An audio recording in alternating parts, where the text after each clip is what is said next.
Nusantara, bangkit dan maju bersama ASEAN.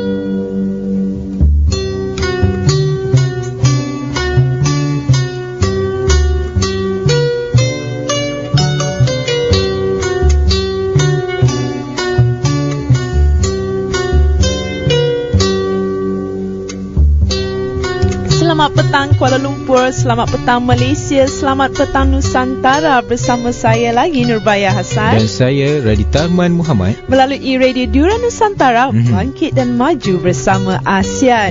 Hari ini 22 September 2015 bersamaan dengan hari Selasa. Alhamdulillah pada pagi hari tadi cuaca cerah tetapi sedikit berjerubu walaupun keadaan sudah beransur pulih. Petang semalam hujan sangat lebat hingga mengakibatkan banjir kilat di beberapa kawasan di sekitar Kuala Lumpur. Dan pada petang hari pada hari ini kemungkinan untuk ribu petir, berlakunya ribu petir di 1-2 tempat, dan pada malamnya nanti pula akan tiada hujan insya-Allah. Dan kepada pengguna jalan raya dinasihatkan agar rancang perjalanan anda, jarakkan kenderaan agar tidak berlakunya apa-apa kecelakaan. Sila pasangkan lampu kenderaan supaya anda dapat lihat dengan jelas semasa memandu itu. Dan kalau boleh kita tak payah keluar office dululah kalau semasa hujan lebat tu, sebab takut macam semalam berlakunya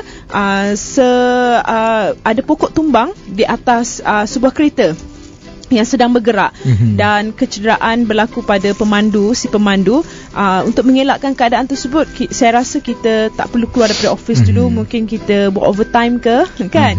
Dan berkenaan jerebu, walaupun keadaan sudah kembali pulih, tetapi di kawasan Sarawak jerebu kembali melanda dengan Seri Aman menjadi satu-satunya kawasan di negara ini mencatat indeks pencemaran udara ataupun IPU tidak sihat. Hingga jam 10 pagi tadi, bacaan IPU di Seri Aman berada pada paras 113 dan Sarike pula 85, Kuching 84, Samarahan 79 dan Sibu 73. Dan tinjauan dilakukan di sekitar Bandaraya Kuching pada pagi ini mendapati jerebu mula melanda seawal jam 8 pagi dan bertambah teruk pada jam 11 pagi dengan jarak pandangan merosot sehingga 1000 meter. Untuk pengetahuan para pendengar, keadaan jerebu di Sarawak pulih seketika sejak 17 September lalu berikutan hujan lebat, namun keadaan tidak kekal lama apabila hari ini ruang udara kembali berkabus. Dan mengikut Jabatan Meteorologi, kerana perubahan angin dan hujan sudah mula tidak turun, dan dengan harapannya mungkin pembenihan awan boleh membantu menurunkan hujan untuk menurunkan kadar IPU ni. Dan hari ini 22 September, hari ini hari Selasa. Dan Radi, apa yang berlaku pada 22 September? Ya, hari ini adalah 22 September bertepatan dengan hari Selasa. Ada dua hari kemerdekaan yang berlangsung pada hari ini. Yang pertama, Bulgaria yang merdeka pada tahun 1908. Bulgaria secara rasmi digelar sebagai Republik Bulgaria. Ialah sebuah negara di Balkan di Eropah Tenggara. Ia menyepadani 5 buah negara, iaitu Romania di utara, Serbia dan Republik Makedonia di barat, dan Greece dan Turki di selatan. Laut Hitam mentakrifkan takat negara di timur. Bulgaria merangkumi bahagian-bahagian Moesa, Thrace dan Macedonia yang merupakan provinsi Rom. Negara yang satu lagi menyambut kemerdekaan pada hari ini ialah negara Mali yang merdeka pada tahun 1960. Republik Mali adalah sebuah negara yang tiada pinggir pantai atau lautan dan terletak di Afrika Barat. Sebelumnya merupakan jajahan Perancis. Negara terbesar kedua di Afrika ini berbatasan dengan Algeria di sebelah utara, Nigeria di timur, Burkina Faso dan Cote d'Ivoire di selatan, Guyana di barat daya dan serta Mauritania di barat. sempadan kawasannya di sebelah utara memanjang ke tengah gurun Sahara. Majoriti penduduknya tinggal di kawasan selatan di mana terdapat sungai Niger dan Senegal. Negara yang dahulunya bernama Sudan Perancis ini mengambil namanya daripada Empayar Mali. Seterusnya, ini menarik. Hari ini adalah sambutan Hari Bebas Kereta atau pada umumnya kita kenal sebagai Car Free Day di Eropah dan di Kanada. Peristiwa yang berlaku pada 22 September, yang pertama adalah pada tahun 1862, perhambaan di Amerika Syarikat. Presiden Abraham Lincoln meluluskan pengisytiharaan membebaskan semua hamba di negeri-negeri gabungan Amerika Syarikat bermula 1 Januari pada tahun 1863. Sejarah perhambaan di Amerika Syarikat berlaku pada tahun 1618 hingga 1865, bermula sebaik saja koloni Inggeris pertama kali mendirikan penempatan di Virginia dan berakhir dengan pindahan ke-13 dalam Perlembagaan Amerika Syarikat. Seterusnya, pada tahun 1869, opera pertama dalam The Ring des Nibelungen oleh penggubah Jerman Richard Wagner dipersembahkan di Munich. Seterusnya, pada tahun 1965, Majlis Keselamatan PBB sebulat suara meluluskan ketepatan menyeru gencatan senjata tanpa syarat dalam Perang India-Pakistan.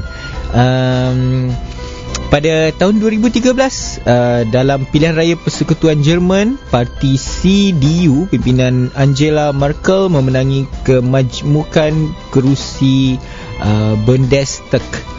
Seterusnya, yang lahir pada 22 September adalah Abdul Hamid II, iaitu Sultan Empayar Uthmaniyah yang lahir pada 22 September bertepatan dengan tahun 1842. Sedikit mengenai Abdul Hamid II. Sultan Abdul Hamid II, Maharaja Uthmaniyah, Khalifah setia,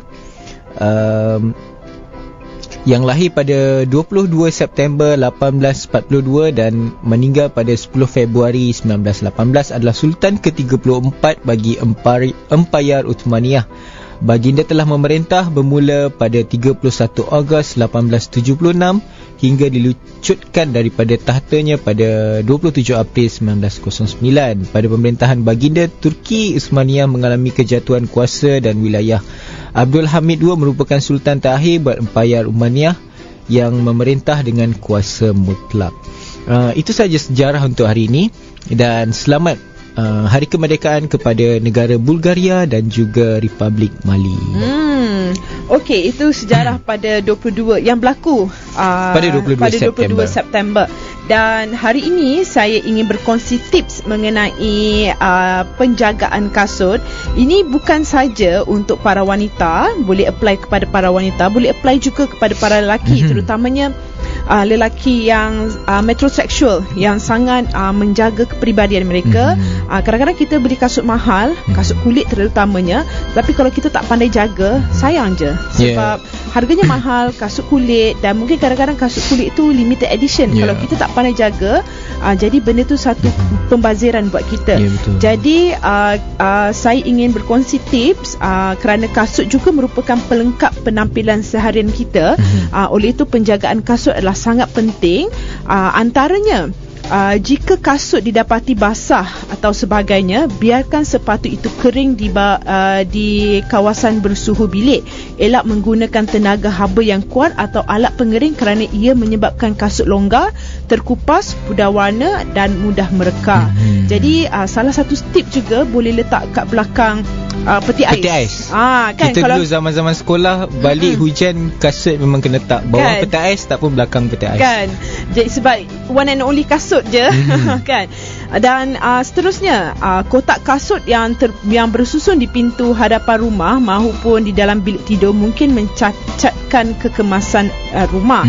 Oleh itu dinasihatkan untuk membeli pokok kasut yang dapat menggantung ke semua koleksi kasut dan membolehkan kasut itu bernafas dengan lebih baik. Jadi selepas kita pakai kasut seharian, kita sama ada letak di rak ataupun kita kan ada macam rak yang gantung dia bag untuk yang digantungkan. Yes, jadi kita boleh bagi kasut tu bernafas. Jadi udara yang terkuap dekat situ boleh kita boleh hilangkan bau kan.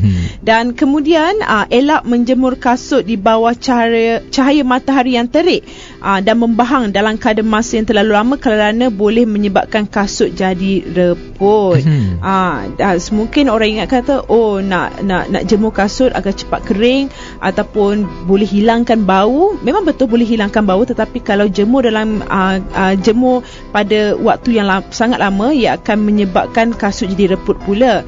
Kemudian kita perlu tahu jenis kasut dan kesesuaiannya ke majlis yang ingin ditujui. Jangan pakai kasut kulit untuk perjalanan lasak kerana memungkinkan kasut untuk cepat rosak, malah ia memberi ketidakselesaan semasa memakainya. Kemudian jangan longgokkan kasut di satu tempat. Asingkan mengikut jenis kasut. Dikuatiri kasut berlaga satu sama lain, terutamanya bagi jenis kasut bertumit tinggi dan tajam. Jika kasut terkena kotoran, bersihkannya dengan segera. Membiarkan kotoran pada kasut akan menyebabkan ia menjadi kotoran kekal dan meninggalkan warna kuning yang merosakkan kecantikan kasut tersebut. Dan ada juga tips yang berguna, iaitu sumbat bahagian depan kasut dengan kertas serta penahan kas di dalam kasut agar bentuk kasut kekal dan tidak membengkok maupun berlipat. Jangan biarkan kasut yang terkena lopak tanpa membasuhnya. Lumpur yang terlekat menjadikan kasut mereput dengan pantas. Seperti mana yang saya sebutkan tadi, jika kasut terkena kotoran, bersihkannya segera. Kemudian ada lagi, iaitu elak memakai stoking yang sama setiap hari kerana ia memerangkap bau peluh kaki di dalam kasut.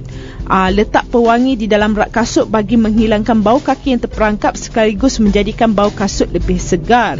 Kasut yang berjenama dengan harga mahal selalunya adalah pilihan yang terbaik bagi mereka yang inginkan kualiti dan tidak cepat rosak. Cuma apa yang perlu adalah tukar pelapik kasut bagi menjadikan ia kasut yang terus-terusan memberi keselesaan kepada si pemakai.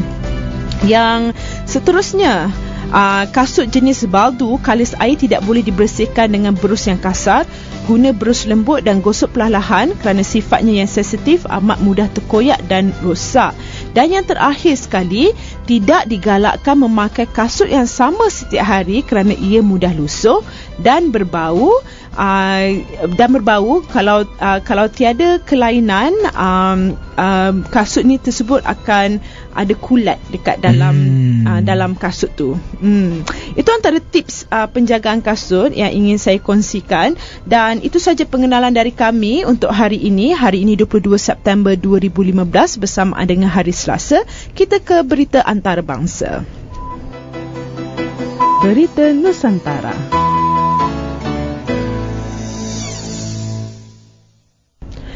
Terima kasih kerana masih mendengarkan kami melalui Radio Duran Nusantara, bangkit dan maju bersama ASEAN.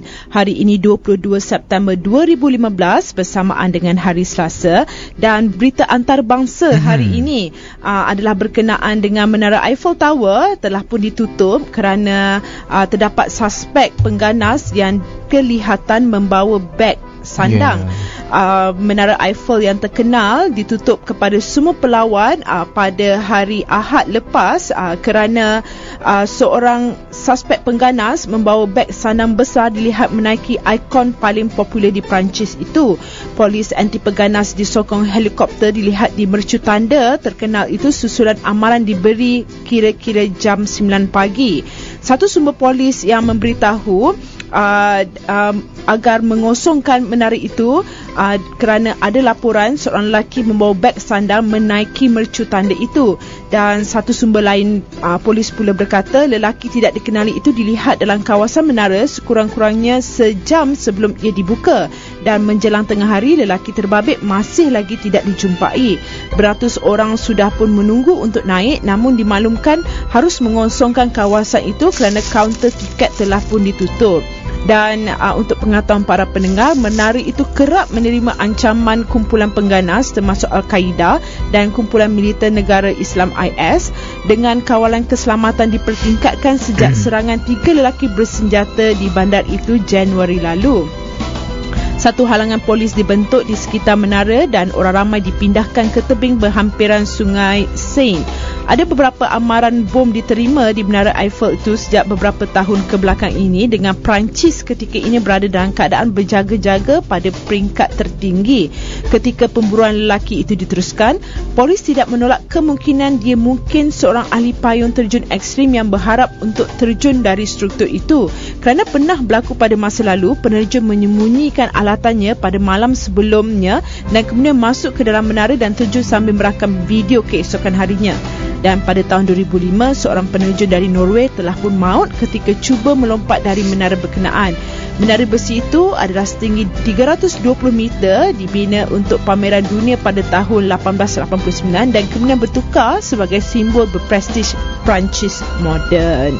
Ya, seterusnya Radhi, berita antarabangsa. Seterusnya berita dari Jepun. Ya. Iaitu Parlimen Jepun luluskan akta benarkan terlibat peperangan luar negara. Pada Sabtu kemarin bertepatan dengan 19 September, Parlimen Jepun telah meluluskan akta keselamatan baru negara itu yang bakal menyaksikan pasukan tenteranya terlibat dalam perang atau pertempuran di luar negara selepas lebih 70 tahun tidak terlibat. Akta berkenaan diluluskan Dewan Tertinggi dengan undian 148 yang menyokong, sementara 90 lagi menentang.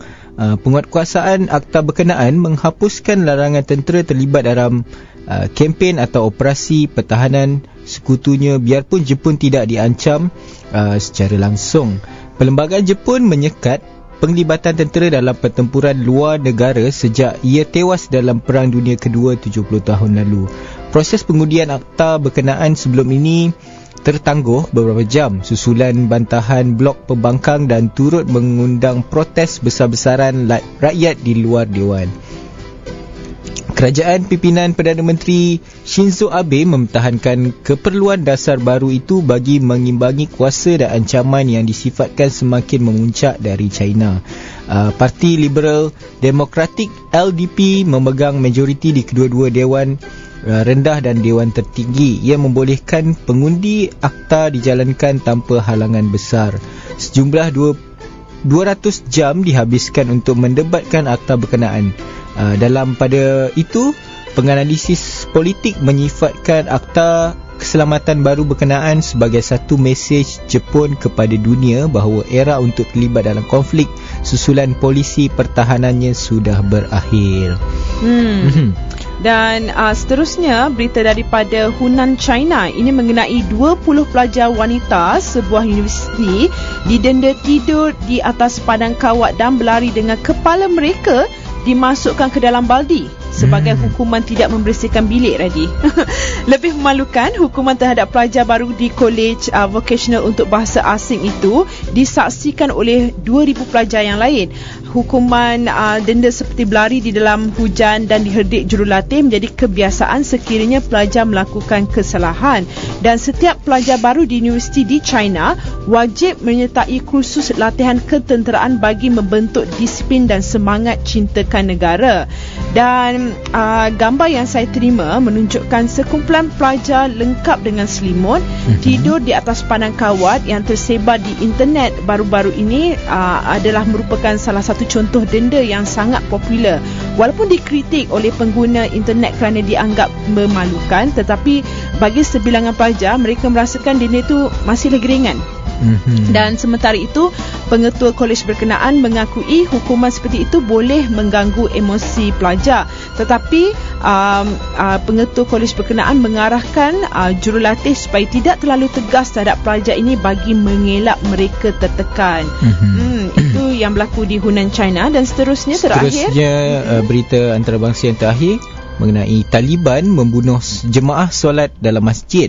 Sekurang-kurangnya 33 orang termasuk seorang kapten tentera Pakistan terbunuh akibat serangan gerilya Taliban yang menyerbu pangkalan tentera udara Badabar dan menyerang masjid di dalam pangkalan berkenaan. Menurut Ketua Pengarah Perhubungan Awam Tentera, iaitu Major General Asim Bajwa, gerila Taliban memakai pakaian seragam polis Pakistan, jaket dipenuhi bahan letupan serta membawa pelancar bom tangan, mortar dan rifle AK-47 memasuki pangkalan itu dari dua arah. Pangkalan berkenaan sebenarnya kompleks kediaman, bukannya untuk operasi. Terletak 10 km daripada Peshawar. Menurut 16 orang yang sedang solat di masjid dalam pangkalan berkenaan ditembak mati. Melalui Twitter, Asim berkata 13 gerilya Taliban ditembak mati dan antara anggota tentera Pakistan yang maut adalah seorang kapten. Sekurang-kurangnya 25 orang termasuk 10 tentera cedera, iaitu anggota komando, tentera udara, pasukan tindakan pantas yang melakukan serangan balas. Operasi masih diteruskan bagi memburu penyerang yang berada dalam pangkalan berkenaan. Menurut penduduk, tembak-menembak yang berterusan kedengaran selama beberapa jam. Jurucakap dari media setempat melalui email mengaku bertanggungjawab jurucakap Tahrik-i-Taliban Pakistan, iaitu TTP, Muhammad Kurasani, melalui email mengaku bertanggungjawab melakukan serangan itu oleh unit serangan nekatnya daripada kelompok Taliban. Mereka sendiri mengaku yang mereka telah melakukan serangan tersebut. Dan itu saja berita antarabangsa kita pada hari ini. Kita berehat sebentar.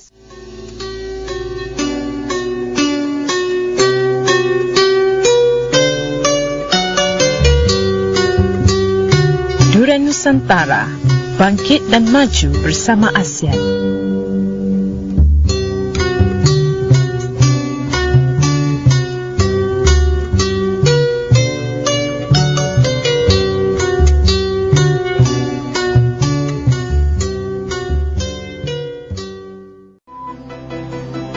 Berita Nusantara.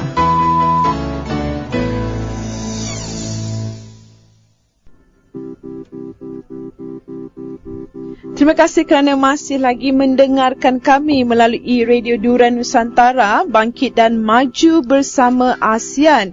Dan berita politik dan hal ehwal semasa pada hari ini adalah berkenaan surat khabar, iaitu kumpulan media DH, iaitu telah pun Mahkamah Tinggi telah pun membatal keputusan penggantungan DH. Dan untuk pengetahuan para pendengar, pada Julai lalu, kumpulan media DH telah pun digantung dua penerbitannya, iaitu DH Weekly dan DH Financial Daily oleh Kementerian Dalam Negeri berikutan laporannya mengenai isu One Malaysia Development Berhad ataupun 1MDB. Dan untuk pengetahuan para pendengar juga, Kementerian Dalam Negeri ataupun KDN telah mengeluarkan kenyataan 3 sebab mengapa tindakan penggantungan kedua-dua akhbar terbitan DH itu diambil. Pertama adalah kerana tajuk dan cara pelaporan serta pemberitaan kedua-dua penerbitannya menimbulkan persoalan dan persepsi negatif kepada masyarakat terhadap syarikat 1MDB yang seterusnya berkait dengan kerajaan serta kepimpinan negara. Yang kedua, laporan yang diterbitkan memetik sumber maklumat yang diragukan dan belum ditentukan kesahihannya dan yang mungkin memberi kemudaratan kepada ketenteraman awam serta kepentingan negara. Dan yang terakhir sekali, iaitu ketiga, isu berkaitan 1MDB ini sedang disiasat oleh pasukan penyiasat yang telah ditubuhkan. Oleh kerana itu, pada 27 Julai, kumpulan media DH telah pun memfailkan permohonan untuk satu semakan kehakiman terhadap keputusan Kementerian Dalam Negeri itu yang menggantung kedua-dua penerbitan syarikat itu, iaitu DH Weekly dan DH Financial Daily. Permohonan itu difailkan melalui peguam mereka, Tuan Raja Daryl Ngo. Kemudian pada 5 Ogos, syarikat penerbitan DH Communication telah pun berjaya memperoleh kebenaran bagi semakan kehakiman berhubung penggantungan dua penerbitannya oleh Kementerian Dalam Negeri. 27 hari bulan mereka memfailkan permohonan untuk semakan dan 5 Ogos mereka berjaya memperoleh kebenaran bagi semakan pula. Dan mengenai isu DH ni, pada 8 Ogos, lebih 200 mengamal media dan aktivis berdemonstrasi berhimpun di Lebuh Pasar, Kuala Lumpur bagi membantah tindakan kerajaan Malaysia menggantung penerbitan 2 akhbar milik DH Media Group ini. Dan pada garis yang lebih besar, mereka mendesak kerajaan supaya menghormati kebebasan media serta hak masyarakat untuk mendapatkan maklumat dan bersuara. Dan pada hari semalam, Mahkamah Tinggi membatalkan keputusan Kementerian Dalam Negeri yang menggantung sementara penerbitan DH Weekly dan DH Financial Daily. Dan susulan itu, 2 penerbitan itu boleh meneruskan operasi seperti biasa dan mencetaknya. Hakim Dato' Asmabi Mohamad membenarkan permohonan untuk semakan kehakiman difailkan oleh DH Communications Sdn Bhd. Beliau juga memerintah supaya ganti rugi dialami 2 penerbitan itu dinilai dan menetapkan kos perundangan berjumlah RM15,000 Malaysia. Dalam penghakiman secara lisan, Asmabi berkata keputusan Menteri Dalam Negeri untuk menggantung penerbitan itu selama 3 bulan telah melanggar keadilan semula jadi dan ultravirus terhadap Seksyen 7 dalam kurungan 1 Akta Mesin Cetak dan Penerbitan 1984. Beliau berkata responden tidak mematuhi prosedur keadilan kerana tidak memberikan butiran bagi penggantungan itu kepada pemohon ataupun DH dalam surat tunjuk sebab. Asmabi juga berkata, Menteri juga telah membuat pertimbangan tidak relevan untuk mengenakan larangan itu dan tidak memberikan butiran kepada pemohon untuk menjawab dakwaan itu. Dan responden masih tidak mematuhi ketetapan prosedur keadilan dalam mengeluarkan surat tunjuk sebab kerana tiada butiran ditunjukkan dalam surat tunjuk sebab itu dan tindakan itu yang akhirnya telah diambil yang tidak dinyatakan dalam surat tunjuk sebab adalah sama seperti melanggar keadilan semula jadi yang perlu dipatuhi oleh semua pembuat keputusan. Dan sementara itu, selepas prosiding, Peguam Kanan Persekutuan memberitahu pemberita bahawa beliau perlu mendapatkan arahan daripada pejabat peguam negara sebelum mengambil keputusan untuk merayu. Dan syarikat DH yang diwakili Peguam Darul Gun memfailkan permohonan bagi kebenaran untuk semakkan kehakiman yang telah dilakukan pada 27 Julai dengan menamakan Ketua Kementerian Dalam Negeri dan Menteri Dalam Negeri sebagai responden. Dan DH Communications Sdn Bhd telah memohon kebenaran untuk memulakan prosiding itu mengikut Perintah 53 Peraturan 3 Peraturan Mahkamah 2012 bagi Perintah Sertiorari untuk Mahkamah membatalkan keputusan Menteri itu. Dan Menteri dalam surat 23 Julai yang ditandatangani oleh individu bernama Hashimah Nik Jaafar bagi pihak Menteri memaklumkan syarikat itu berhubung penggantungan permit kedua-dua penerbitan itu. Dan menurut surat yang dihantar kepada editor kanan syarikat itu iaitu Ahmad Azam Muhammad Aris, kementerian itu menyatakan artikel mengenai One Malaysia Development berhad disiarkan DH boleh memudaratkan ketenteraman awam, keselamatan dan kepentingan negara. Ia juga menyatakan kegagalan untuk mematuhi perintah penggantungan itu akan menyebabkan pembatalan permit penerbitan bagi kedua-dua penerbitan itu. Jadi oleh itu sekarang ini DH Weekly dan DH Financial Daily boleh meneruskan penerbitan mereka setelah beberapa bulan tidak menerbitkan apa-apa artikel kerana akibat daripada penggantungan ini. Betul. Seterusnya Radhi. Seterusnya berita dari Singapura iaitu jururawat Filipina dipenjara kerana menghasut. Seorang bekas jururawat warga Filipina dihukum penjara 4 bulan oleh sebuah mahkamah di Singapura semalam kerana membuat komen berunsur hasutan di laman Facebooknya. Bekas jururawat hospital Tan Tok Seng Elo at Munsel 29 tahun didakwa membuat komen pada 2 Januari lalu yang menghina warga Singapura dan menggesa pekerja Filipina menguasai negara itu. Hakim Siva Shanmugam menjatuhkan hukuman penjara 3 bulan terhadap Belo kerana mengeluarkan komen itu. Dan sebulan lagi kerana berbohong kepada polis ketika siasatan. Selepas menerima banyak aduan dari rakyat Singapura, Belo memadam komen itu dan dia kemudian memberitahu polis akaun Facebooknya telah digodam atau dihack atau telah digunakan oleh orang lain. Selepas disiasat, akhirnya Belo mengaku membuat komen berkenaan. Pendakwa raya berkata tindakan Bello yang berbohong menyebabkan pembaziran masa dan sumber siasatan oleh polis. Pendakwa raya juga meminta mahkamah mengenakan hukuman penjara 5 bulan terhadap tertuduh supaya dapat memberi pengajaran kepada orang ramai. Sebelum ini, penduduk Singapura yang mengeluarkan komen berbentuk perkauman di laman sosial turut dihukum di mahkamah. Saya rasa Malaysia juga harus ada sistem seperti ini, yang mana sebarang agenda atau unsur-unsur komen yang berunsurkan perkauman harus disiasatkan dan kita dihentikan. Kerana kita hidup sebagai satu rakyat Malaysia yang majmuk, yang berbilang bangsa, seharusnya tiada lagi sifat perkauman antara kita. Kita dah mereka berapa puluh tahun dan kita sudah membentuk perpaduan kan. Ya, berita seterusnya Berita seterusnya daripada Jakarta mengenai Suruhanjaya Hak Asasi Manusia Kebangsaan berkata jerebu yang berpunca daripada kebakaran hutan yang tidak terkawal di Sumatera boleh dikategorikan sebagai pencabulan hak asasi manusia oleh kerajaan kerana membenarkan ia berlaku setiap tahun. Kata ahli-ahli Suruhanjaya tersebut, kerajaan mencabuli hak asasi manusia kerana tidak menghalang kebakaran hutan itu daripada berlaku. Dan mereka berkata lagi, menghalang bencana tahunan itu daripada terjadi adalah tanggungjawab kerajaan pusat, pihak berkuasa wilayah, daerah dan bandar.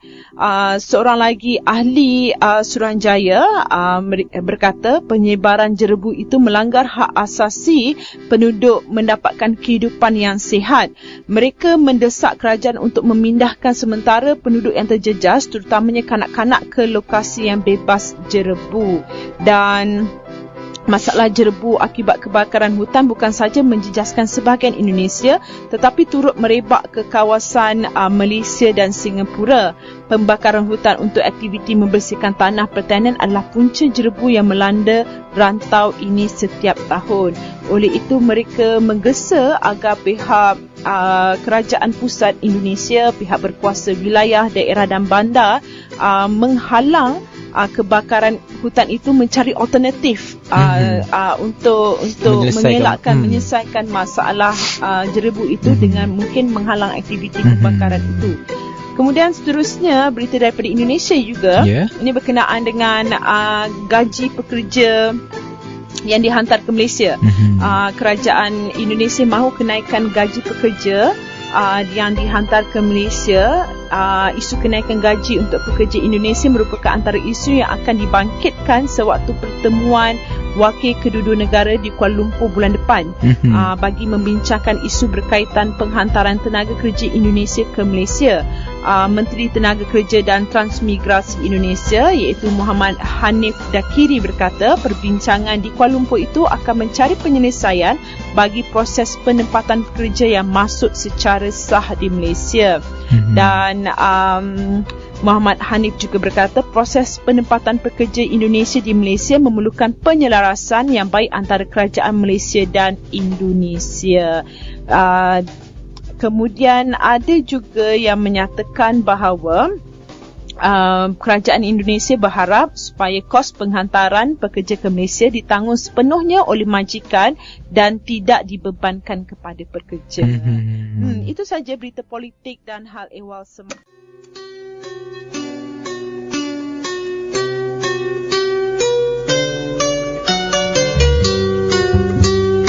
Durian Nusantara, bangkit dan maju bersama ASEAN.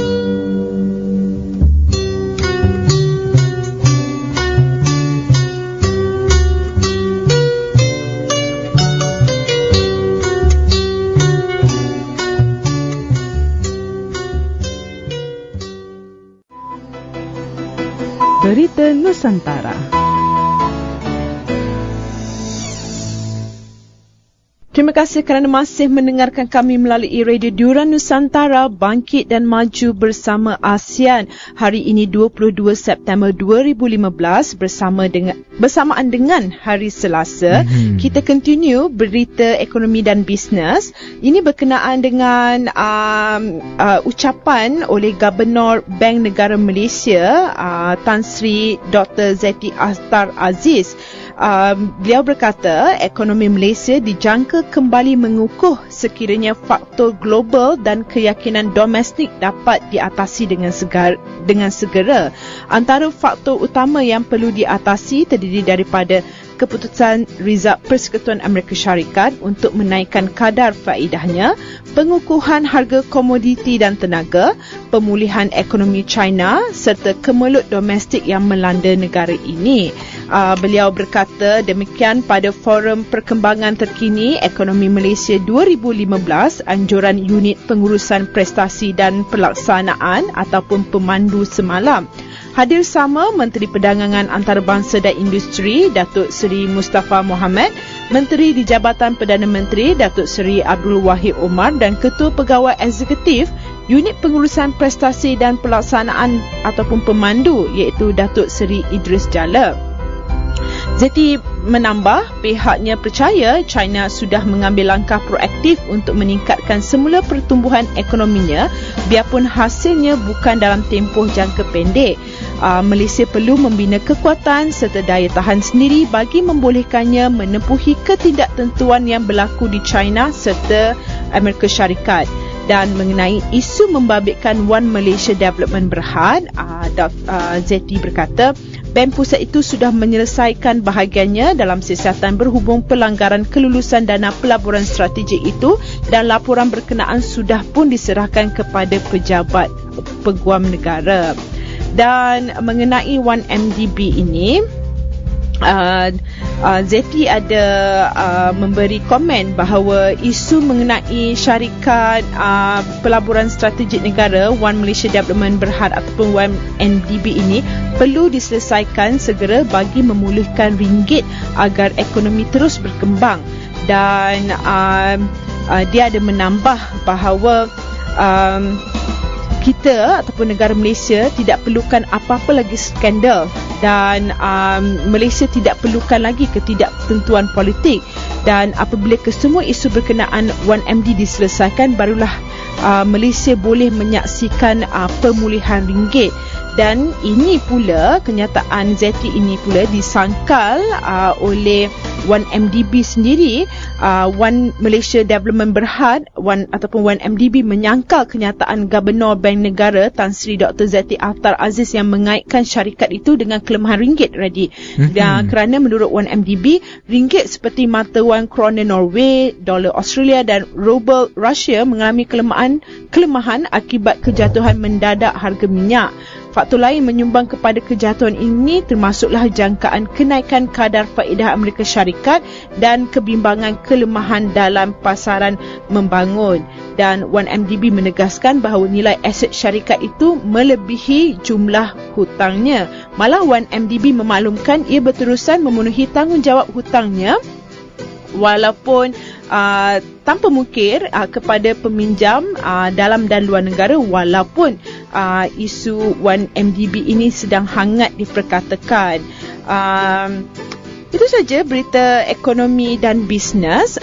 Semoga krisis 1MDB ataupun One Malaysia Development Berhad dapat diselesaikan segera.